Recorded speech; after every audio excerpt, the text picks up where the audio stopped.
Azərbaycanda bu qədər ciddi sosial problemlərin olduğu bir zamanda, həddən artıq aşağı təqaüdlərin, pensiyaların olduğu bir zamanda, şəhid ailələrinin pulunu qanun qəbul edəndən sonra, 22 ildən sonra güc bəla ilə, dava dalaşla verməyə mümkün olduğu bir ölkədə bu cür mənasız tədbirlərə əlavə pul xərclamağa ehtiyac yoxdur. Çünki bu tədbirlər, bu səviyyəli tədbirlər heç də həmin tədbirin adında göstərilən məqsədlərin həlli, ona çatmaq üçün təşkil olunmuşdur.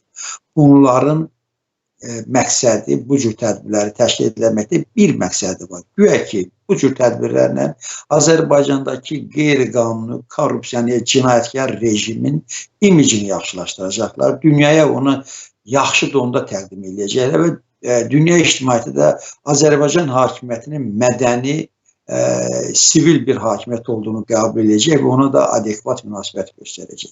Bu bir məsələ. Və qeyd etdim ki, bu cür tədbirlərə küllü miqdarda pul xərclənir. Həm korrupsiya baxımından, yəni oradakı rəqəmlər, qonaqların dəvət edilməsi, onların yerləşdirilməsi, ərzaq xərcləri, qalma xərcləri şişirdilir. Və bunlar hamısı Azərbaycan xalqının pullarıdır, xərclənir, gedir. Bax, bu cür mənasız tədbirlərə. Dünyada harada qoca, qartmış diplomatlar var, nə bilim, boş vaxt keçirməyə yer axtaran, yeyib içib dincəlmək istəyən, köhnə məmurlar, diplomatlar varsa, hamısını dartıb, sürüb gətirirlər Bakıya. Bax, bir neçə gün burada onları bəsləyirlər və geri yola salırlar.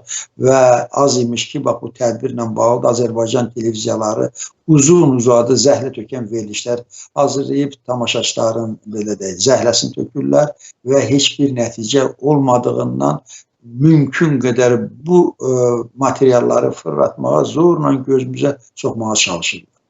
İkinci, burada məntiqsizlik nədən ibarət? Bax, tədbirin adına baxın. Mədəniyyətlər arası dialog. Ümumiyyətlə, mədəniyyətlər deyəndə biz çağdaş dünyada nəyi nəzərdə tuturuq? Mədəniyyət, yəni çalıb oynama, musiqi, mətbəx mədəniyyəti. Bunu nəzərdə tutmur çağdaş mədəniyyət. Çağdaş mədəniyyət bu dəqiqə cəmiyyətlərin formasını, onların düşüncə, yaşayış, idarə olunma tərzini nəzərdə tutur. Baxın, bütün dünya neçə ildir Azərbaycan hökumətini mədəni olmağa, sivil olmağa, dünya standartlarına yaxınlaşmağa çağırır. Bunlarsa burada konferans keçirirlər, hansısa simpozium keçirib, güya ki, dünyada mədəniyyətlərin yaxınlaşmasını, mədəniyyətlər arasında dialoqun təşkil etməsinə çalışırlar. Siz kim olursunuz dünyada bu cür problemi həll olunmasına girişirsiniz? Dünya neçə ildir sizdən tələb edir ki, siz vətəndaşların hüquqlarını tapdalamayın. Mədəniyyət budur. Dünya neçə ildir sizdən tələb edir ki, və gülür, ikra etsinə gülür ki, baxın, 21-ci əsrdə Azərbaycanda feodal xanədanlıq qurulubdur. Bir ailənin hakimiyyəti qurulubdur. 1969-cu ildən bir soyad bu ölkənin başında durub, hələ də davam edir və iştahları daha uzağa gedir. Sonsuzluğa qədər bəlkə gedir. Belə bir rəhbərliyin, belə bir şəraitdə dünyaya mədəniyyətlər arasında dialoq təşkil edilməsini, öz xidmətini təklif etməsindən gülməli nə ola bilər? Dünya, mədəni dünya, mütərəqqi dünya, ədalətli dünya neçə illərdir xahiş edilir ki, bu seçkiləri saxtalaşdırmayın, ayıbdır, gülüşdür, bu seçki varsa siz bunu keçirin, qoyun xalqın iradəsi ortada olsun, bütün siyasi partiyalara, namizədlərə eyni cür, eyni şərait yaradın, qoy seçicinin hər tərəfi dinləməyə imkanı olsun, qoy namizədlərin özlərini təqdim etməyə imkanı olsun, eyni dərəcədə. Bunu etmirsiniz, etmirlər. Amma dünyayı mədəniyyətlər arası dialoqa dəvət edirlər. Dünya, mədəni dünya, yəni o mədəni dünyanın çox öndə gedən məşhur təşkilatları, qeyri-hökumət təşkilatları, rəsmi strukturları Azərbaycan hökumətindən tələb edir ki, insanları şərrib tutma, azad elə. Şərlənib tutulmuş adamları həbsdən buraxmağı tələb edirlər. Mədəniyyət humanizmin bir hissəsidir və yaxud humanizm mədəniyyətin bir hissəsidir. İnsanları şərləyib həbsə atmaq bu humanizm deyil, bu yırtıcılıqdır, bu vəhşilikdir. Yaxşı, insanları şərriyib tutursunuz, özünüzə rəqib gördüyünüz, fəaliyyətinlə sizin hakimiyyətdə təhlükə törədən insanlara, özlərinin qanuni, legal və vətən üçün səmərəli, xeyirli olan fəaliyyətinlə öz hakimiyyətinizə təhlükə gördüyünüz adamı şərriyib tutursunuz və bütün dünya xahiş edir ki, o insanları açın, buraxın, kifayətdir, bu qədər onları həbsə saxlamaq olmaz. Bu mədəniyyətsizliyə sahib olurlar. Dünyada, bu çağdaş dünyada güya ki, mədəniyyətlər arasında diyalogu təşkil etmək istəyirsiniz. Bu nə qədər gülünc, bu nə qədər absurd məsələdir. Azərbaycanın özü mədəniyyətdən dala qalır. Azərbaycan hakimiyyətini nəzərdə tuturam, Azərbaycan idarəçiliyini nəzərdə tuturam. Bu nə ölkədir? Ölkənin bir həyat tərzinə baxın, düşüncəsinə baxın. Ölkədə güya ki, televiziyaları var. Baxın, mən Xəzərin şərq sahillərini demirəm. Xəzərin qərb sahillərindən üzü ta okeanın o tərəfinə baxın. Mədəni dünya bu coğrafiyada yerləşir. Harada belə televiziyalar var? Belə ailə televiziyaları harada görünür? Dünyanın ən nəhəng ölkəsinin başçısı Trump'ın Amerika televiziyalarında təsvirinə baxın, onun fəaliyyətini necə tənqid edirlər, təqdir edirlər, necə ölçülü, biçili, balanslı şəkildə tənqid də var, təbliğ də var, onun da sözü var, oponentlərin də sözü var. Azərbaycan televiziyalarında bircə İlham Əliyev söhbəti var, bircə Mehriban Əliyeva söhbəti var. Baxın, hansı televizorun düyməsini basırsınız, nədən danışılsın, ancaq bunlar. Çoban sürüsü haqqında danışır, mütləq İlham Əliyevdən bir stat gətirməlidir. Stat gətirməsə də sürüdəki qoyunların sayının çoxluğunu möhtərəm prezidentin yeritdiyi, yürütdüyü uğurlu aqrar siyasətlə əlaqələndirməlidir. Siz buna mı mədəniyyət deyirsiniz? Geri zəkalığı mədəniyyət kimi dünyaya mı sırmaq istəyirsiniz? Siz Azərbaycan nümunəsini dünyaya mı tətbiq eləmək istəyirsiniz? Təqdim eləmək istəyirsiniz? Ona görə bu gülünc işlərlə məşğul olmaq lazım deyil. Bu iddialardan əl çəkmək lazımdır. Bu mənasız tədbirlərə, bu xalqın boğazından kəsib bunları onlara xərcləmək lazım deyil. Mədəniyyət bilirsiniz nədir? Bax, Ermənistan Respublikasında qərar qəbul olundu, artıq icrasına başlanılıbdır. Bu ölkədə xərçəng xəstələri tamamilə pulsuz müalicə olunurlar. Dərmanlarının təmin olunması da ta ən ağır cərrahi əməliyyata qədər. Mədəniyyət budur. Azərbaycan xəstəxanalarında insanları diri-diri öldürürlər. Yanlış diaqnozlar, yanlış müalicələr bir yana dursun. Bahalı müalicə xərcləri. Güya ki, dövlət müəssisəsidir. Güya ki, pulsuzdur. Haradadır? Bax, Azərbaycanda pulsuz müalicə harada var? Bu mədəniyyətsizlik nümunəsidir. Hökumət oradan bəyan edir ki, güya ki, Azərbaycanda səhiyyə xidməti pulsuzdur. Amma dövlət tibb müəssisələrinə gedin, adamları diri-diri soyurlar. Qapıdan içəri girmək, istənilən həkimin qapısını açmaq, sual vermək bununlandır. Bahalı analizlərlə, proseduraları keçmək. Bax, bu mədəniyyətsizlikdir. Bu nə cür mədəniyyətdir? Baxın, ölkənin təhsil sisteminə. Hər il təhsil sisteminin, təhsilin keyfiyyətinin aşağı olması səbəbindən ildən ilə qəbul ballarını aşağı indirirlər. Çox gülməli. 150 balla tələbəni universitetə qəbul edirlər. Və sonra nə edirlər? Və sonra da həmin tələbələr yüksək nəticələr göstərmədiyinə görə təbii ki, 150 bal toplamış abituriyent tələbə olduqdan sonra əla qiymətlərlə oxuya bilməz.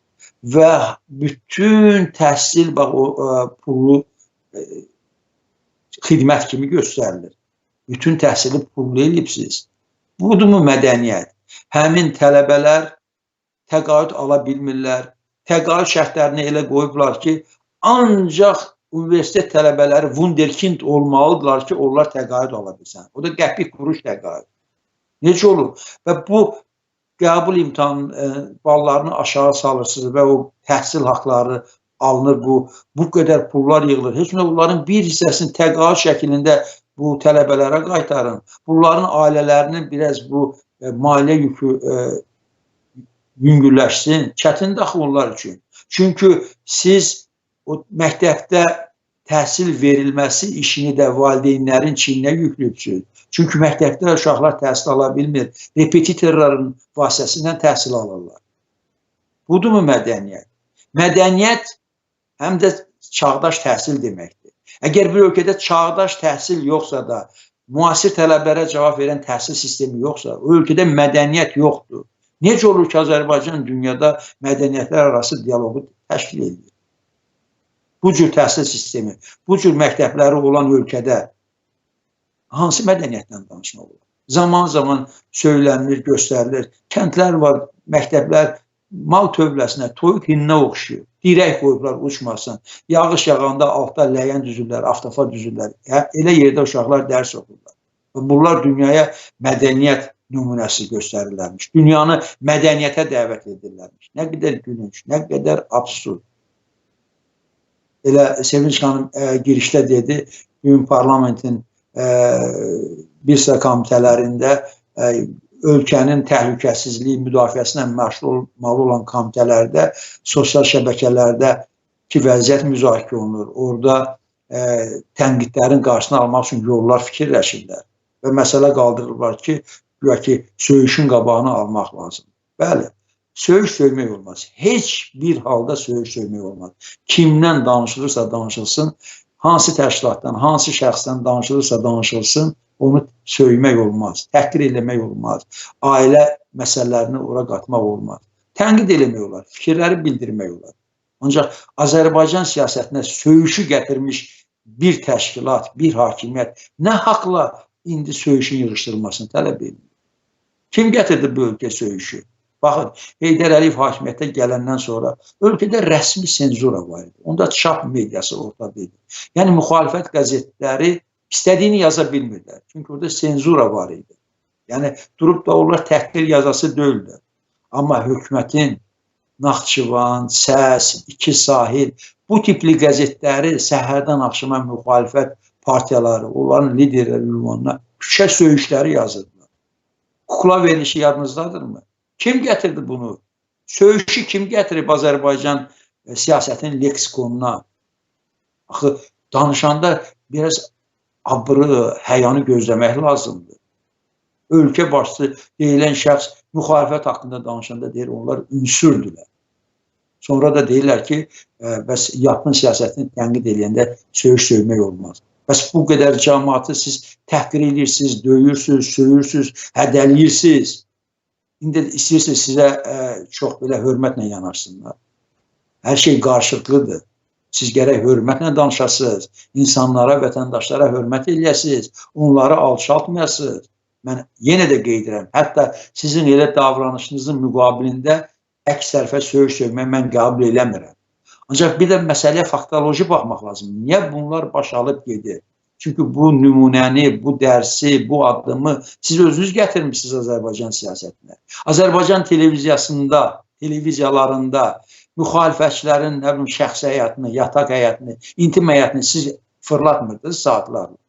Budur mədəniyyət. Siz nə haqla söyüşün əleyhinə danışırsınız? Siz onda dediniz bir dəfə ki, yığışdırın, belə şeylər olmaz.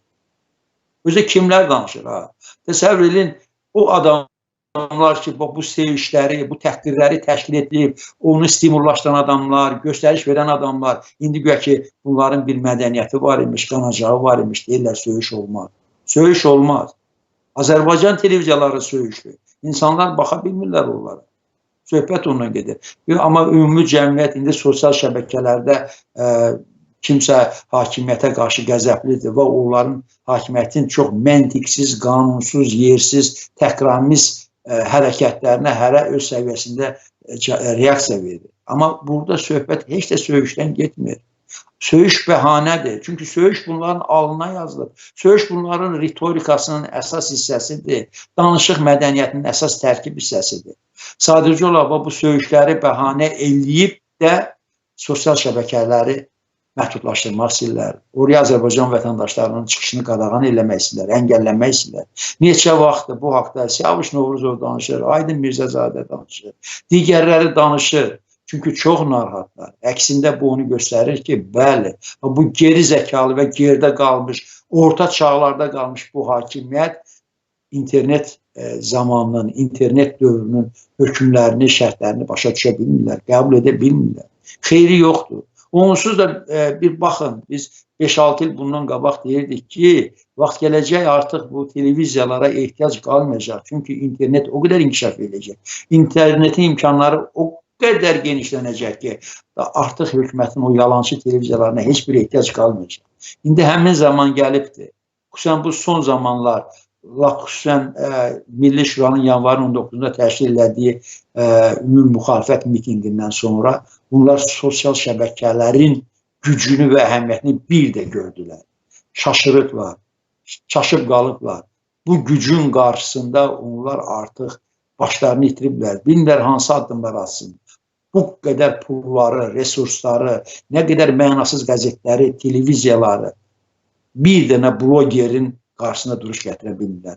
Bir dənə internet və Facebook, digər sosial şəbəkələrin bir fəalının qarşısında duruş gətirə bilmirlər. Yəni, bu cür şəxslər, bu cür fəallar çoxdur. Hökumətin bu qədər resursları, İlham Əliyevin media komandası bir fəalın fəaliyyətinin qarşısında acizdirlər. Çünki haqsızdılar, yalancıdırlar, doğru deyirlər, həqiqəti müdafiə eləmirlər. Onlar həqiqətə qarşı mübarizə aparırlar. Yalan uğrunda, yaltaqlıq uğrunda, rüşvət uğrunda, korrupsiya uğrunda mübarizə aparırlar. Ailə hakimiyyəti uğrunda mübarizə aparırlar. Feodalizm uğrunda mübarizə aparırlar. Azərbaycanı geridən geriyə salmaq uğrunda, Azərbaycanı orta çağ dövlətlərinə, cəmiyyətlərinə çevirmək uğrunda mübarizə aparırlar. Problem budur. Buna görə onlar çox narahat olublar və bilirlər ki, artıq onların təbliğatı yerimir, imkanları yoxdur. Bu sosial şəbəkələr onları yerində otuzdurur. Bütün rakurslardan onları açıb göstərir. Bütün pis əməllərini, pis niyyətləri anındaca, çox keyfiyyətli şəkildə təhlil edir. Faktları ortaya qoyur. İnsanlar görür, oxuyur. Sadəcə olaraq bunları həm də narahat eləyən oldu ki, son miting və mitinglə bağlı tədbirlər, bəyanatlar, verilişlər yüz minlərlə, hətta milyondan çox insan tərəfindən izlənildi. Şaşırıb qaldılar. Baxın, hökumət saytlarına, hökumət qəzetlərinin saytlarına baxın. Orada palaz-palaz yazılar yazılır. Nə bilim, Ramiz Mehdiyevin adından, Ziyafət Əsgərovun adından, Siyavuş Novruzovun adından. Oxunuş sayı bilirsiniz nə qədər? 10 nəfər, 12 nəfər. Oxumurlar bunları. Bunların dediklərinə qulaq asan yoxdur, göstərdiklərinə baxan yoxdur. O 12 nəfər var ha. O da bir yazının müəllifi, o tıklayıb görüm yazdım oradakı kimidir. Nə bilim, redaktor onu yerləşdirəndə bir dəfə tıklayıbdır. Bir-iki dənə qəzet əməkdaşı. Heç öz ailə üzvləri oxumur.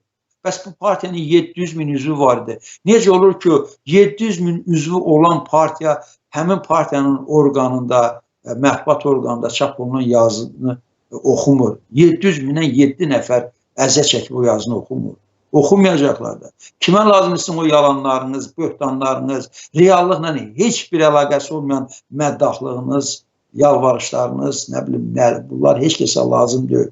Bunların sizə xeyri olmayacaq. Cəmiyyətə də daha heç bir ziyanı yoxdur. Sizin dediklərinizə inanan yoxdur.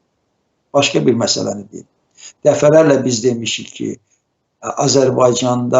Azərbaycan kimi ciddi sosial problemləri olan ölkədə büdcə vəsaitləri çox ölçülü biçili xərclənməlidir. Onun hər qəpiyinin uğrunda mübarizə aparmaq lazımdır. Sabah bilirsiniz nə olacaq?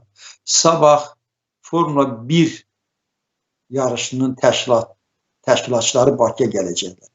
Böyük ehtimalla həmin yarışların Bakıda keçirilməsi müddəti uzadılsın. Bunun haqqında danışıqlara gəlirlər. Və böyük ehtimalla həmin müddəti daha bir neçə il olsun ki, 5 ilə uzatsınlar. Təsəvvür edirsinizmi? Baxın, ölkədə nə baş verir? Nə baş verir? Ölkədə minimum əmək haqqı Ermənistandan az olduğu, Gürcüstandan az olduğu, ümumiyyətlə MDB ölkələrində ən aşağı olan bir ölkədə Formula 1 yarışı keçirir. Bu nəyə bənzir? Bilirsiniz bu nəyə bənzir? Bu ona bənzir ki, kasıb bir ailə var. Kasıb. Məsələn, uşaq xəstə, ayaqqabı yox, məktəbə getmir, ev uçub, damır, evdə ütü belə yoxdur. Amma məsələn, evin kişi gedib bankdan kredit götürüb, özünə bir bahalı telefon alıb, ya maşın alıb. Təxmin ona bənzir. Sən harana yaraşır, ay elə ev yəsi, bahalı telefon və bahalı maşın. Bir evdə ki, yeməyə çörək yoxdur, uşaq xəstədir, pul yoxdur onu həkimə aparmağa və ya yazılmış reseptlərin dərmanını almağa pul yoxdur, amma gedibsən bu cür bahalı zinət əşyası alırsan, özün üçün əyləncə vasitəsi alırsan. Eləcə də Azərbaycan. Utanmırlar mı? Azərbaycanda minimum əmək haqqı ən aşağıdır və belə bir ölkədə Formula 1 yarışı niyə keçirilməlidir? Bax, o xaricilər gəlir, oradan həm o maşınlar belədən elə şükür, elədən elə şükür. Hələ onun bir təhlükəsi də var. Olur da, bax, bu cür yarışlarda qəzaların olması çox sıradan bir hadisədir. O da içəri şəhərin qala divarlarının ətrafından gedir. Gedər, dağlar yanar, bizim o tariximizi məhv edirlər. Nəyə lazımdır? Onsuz da içəri şəhəri bərbət günə qoyubsuz. Oliqarxlar hərəsi orada alıb özlərinə uyğun, nə bilim, villa tikiblər, otel tikiblər. Xeyli o görünüşünü dəyişdiriblər. O qədim Bakını zay günə qoyublar. Üstəlik də belə yerdə bilavasitə təhlükəli yaxınlığında bu cür yarışlar keçirmək nəyə lazımdır? Yaxşı, o neçə gün keçirilir, şəhər həyatı iflic olur, bunun xəstəsi var, təcili yardımı var, yanğın var, yanğın söndürən maşını var. Şəhərin mərkəzi iflic olur, avtobuslar tıxaclarda qalır, ümumiyyətlə, çünki şəhərin əsas küçələri bağlanıbdır. Necə olur? Amma bu Formula 1 bizim üçün həyati bir məsələ deyil.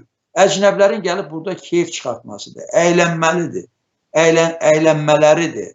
Bəs necə olur müxalifət miting istəyəndə, yürüyüş istəyəndə deyirsiniz ki, bu sakinlərin narahatlığına səbəb olur, piyadaların və avtomobillərin hərəkətinə maneçilik törədir. Halbuki o miting bizim konstitusiyanın bir bəndində nəzərdə tutulur. O vətəndaşın hüququdur. Siz onu 2 saatlığına vətəndaşınıza vermirsiniz, amma əcnəbilər üçün gətirib burada bu oyunları çıxardırsınız, təşkil edirsiniz və şəhər cəmaatına doğrudan da çox ciddi problemlər yaşadırsınız, fəlakət yaşadırsınız. Həmin günlər onsuz da Bakı şəhərində avtomobil sıxlığı, güya ki, şəhərdə avtomobil nəqliyyatını idarə etməsinin intellektual bir idarə etməsi var. Əksində ən intellektsiz bir idarə etmədir. Elementar problemləri həll edə bilmir. Sırf insan amilindən, idarəçilik amilindən bağlı olan və buna da görə şəhərdə səhərdən axşama tıxaclar yarandığı bir problemi həll edə bilmirlər. Amma gətirib şəhərin mərkəzində Formula 1 yarışları keçirirlər. Bu nəyə lazımdır? Bu qədər pulları ora niyə xərcləyirlər? Adamların boğazından kəsib oraya xərcləyirlər. Olmazmı siz də bu pullarla xərçəng xəstələrini, şəkər xəstələrini, digər xəstələri pulsuz müalicə edəsiniz? Yoxdur axı insanların elə imkanları.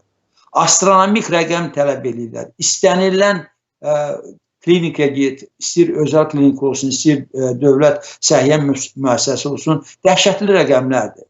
Yəni, o cür bahalı yerlərdə müalicə olunmağı, məsələn, Fransanın, Kanadanın, Amerikan vətəndaşları özlərinə rəva bilərlər. Çünki ona münasib maaş alırlar. Hərçənd ki, o ölkələrdə müalicə üçün pul verməyə ehtiyac yoxdur. Çünki tibbi sığortaları var. Baxmayaraq ki, bizdən qat-qat artıq maaş alırlar. Hər şey sığorta hesabınadır. Qonşu Gürcüstanda insanlar olur ki, bir ay reanimasiyada qalır, yoğun baxım altında qalır. Xəstə yiyəsi heç 1 manat da ödəmir. Çünki sığorta sistemi var. Azərbaycanda yoxdur. Çağdaş dünyada sığorta sisteminin, tibbi sığorta sisteminin olmaması, işləməməsi mədəniyyətsizliyin ən böyük göstəricisidir. Bunlar isə dünyada mədəniyyətlər arası dialoq təşkil etmək istəyir. Nə qədər absurd, nə qədər gülünc. Yenə bir məsələyə qayıtmaq istəyirəm. Bu yaxınlarda ölkədə Gənclik Günü qeyd edilirdi. Ölkə prezidentinin səlahiyyətlərini icra edən İlham Əliyev orada gənclərlə danışanda bir illik AXC Müsavat hakimiyyəti haqqında nələr danışdı. Nə qədər rahatca bu doğru olmayan sözləri, yalan ifadələri, yalanları necə rahatca danışa bilirlər? Bəs mədəniyyətin ən göstəricilərdən biri də dürüstlükdür, doğrudur, doğru danışmaqdır. Oponentə imkan vermək lazımdır, əks fikrə qulaq asmaq lazımdır. Hana, var mı orada elə bir şərait? Olmayan şeyləri, məsələn, torpaqlarımızın işğalını bir illik AXC Müsavat hakimiyyətindən əlaqələndirirlər. Bu qədər də yalan mı olar? Bu qədər yalan mı olar? Və yaxud bir başqa təyin olmuş deputat deyir ki, güya ki, şəhidlərimizin sayının belə çox olması bir illik AXC Müsavat hakimiyyətinin ucbatından. Bu qədər də yalan danışmaq olarmı? Bu qədər də mədəniyyətsizlik olarmı? Baxın, rəsmi statistikadır. Heydər Əliyev hakimiyyətə gələndən sonra biz Qarabağ uğrunda döyüşlərdə münaqişə başlayandan verdiyimiz qurbanlardan 3 dəfə artıq əskər itirmişik. 3 dəfə artıq və 6 rayonda düşmənə təhvil vermişik. Necə yəni bunu demək olar? Bax, mədəniyyətin olmaması budur. Budur göstərisi ki, bax, insanların üzünə ağ yalan danışmaq. Onların üzünə tüpürmək kimi bir şeydir. Statistikanın əleyhinə gedirlər. Tarixi faktların əleyhinə gedirlər. O tarixi faktlar ki, onlar qədim vaxtlarda, orta əsrlərdə, 100 il bundan qabaq olmuşdu. İndi yaşadığımız həyatda olub. Hamımız bunun şahidiyik. Böyük əksəriyyəti bunun şahidiyik. Bu hadisələri bizə fərqli durumda təqdim eləmək mədəniyyətsizlikdir. Mədəniyyətdən çox uzaqdır. Götürün deyirəm, bayaq televiziya söhbətinə bir balaca giriş elədik. Bax, Türkmenistan televiziyası ilə Azərbaycan televiziyasının arasında bir fərq varmı? Baxın Gürcüstanda televiziyalara, Ermənistanda televiziyalara, baxın necə pluralist televiziyalar var. Müxtəlif rakurslardan, müxtəlif fikirlər, kim nə istəyir deyir, kim nə istəyir danışır, hamının mövqeyi var. Orada bir tərəfin, bir kəsin, bir monopolist mövqeyi yoxdur. Çox ölkələrdə ümumiyyətlə dövlətin televiziyası yoxdur. Televiziyalar hamısı özəldir. Hərə bir sahə üzrə ixtisaslaşır. Biri şou göstərir, biri idman göstərir, biri xəbərlər göstərir. Və onlar üçün fərqi yoxdur. O sözü deyən kimdir? Trend nədir, gündəm nədir, ondan danışırlar. Olur ki, günlərlə məsələn bir hadisədən danışırlar, heç prezidentin adını da çəkmirlər. Bax, mədəniyyət budur. Ona görə mən o söhbətin başında prezident administrasiyasının rəhbərinin Azərbaycanda keçirilən mədəniyyətlər arası dialoq forumunun 5-ci seansının təşkil edilməsi haqda sərəncamından danışdım və doğrudan da çox ağrıdıcıdır, çox alçalcıdır ki, belə bir ölkədə gör hansı hisslərlə, hansı arzularla yaşayırlar. Və onlar hələ də düşünürlər ki, güya ki, bununla beynəlxalq ictimaiyyəti aldadacaqlar. Eyni zamanda Azərbaycan vətəndaşlarını aldadacaqlar. Onlar inanacaq ki, güya ki, Azərbaycan rəhbəri hansı ciddi işlərlə məşğuldur. Dünya bizlə hesablaşır. Çünki onlar baxırlar ki, məsələn, televiziya göstərir, İngilis, Fransız, Alman gəlir, bir-iki söz deyirlər, onu da tərcümə edirlər, düşünə bilərlər ki, bəs hörmətli qonaqlar gəlib, deməli bir əhəmiyyətli tədbirdir. Buna hesablayırlar. Ancaq bax, bütün bu yalanları sosial şəbəkələr bir an içində tarmar edir, göyə püskürdür, bütün yalanları açıb göstərir, ona görə də belə qayğılanırlar. Mən bir daha bunu qeyd eləmək istəyirəm ki, sosial şəbəkə istifadəçiləri çalışın, təhqirə heç vaxt yol verməyin. Danışanda komponent punktual danışın, səlis, dəqiq danışın, heç bir halda təhqirə yol vermək olmaz. Tənqid eləyin, kəskin tənqid eləyin, faktları araşdırın, göstərin, ifşa eləyin və bunların əlinə bəhanə verməyin. Onsuz da onların elə imkanı yoxdur. Bu sosial şəbəkələri bağlaya bilməzlər. Hansı bir qadağa tapacaqlarsa başqa bir metod çıxacaq, başqa bir üsul çıxacaq. Əksinə getdikcə bu internet qloballaşır. Birazdan elə olacaq ki, bu adi Wi-Fi-ya, megabayta zada da ehtiyac olmayacaq. Bütün yer kürəsi internet şəbəkəsindən, internet dalğalarıyla əhatə olunacaq. Daha heç bir hökumətin interneti vurmaq, onu bloklamaq imkanı olmayacaq. Birazdan elə olacaq. Birazdan daha müxalifətin mitingində həmin əraziyə interneti bağlamaq imkanı olmayacaq bu hökumətin. Ona görə onların bu dediklərinə, bu cəhdlərinə fikir verməyin. Ancaq onlar dedi, demədi. Qoyun, onlar söyləyən tərəf kimi qalsınlar. Biz Azərbaycanın gözəl ölkə, yaraşıqlı ölkə, mədəni ölkə, firavan, qanuni ölkə olması ondan mübarizə aparan adamlar heç bir halda söyüşdən istifadə etməməlidir.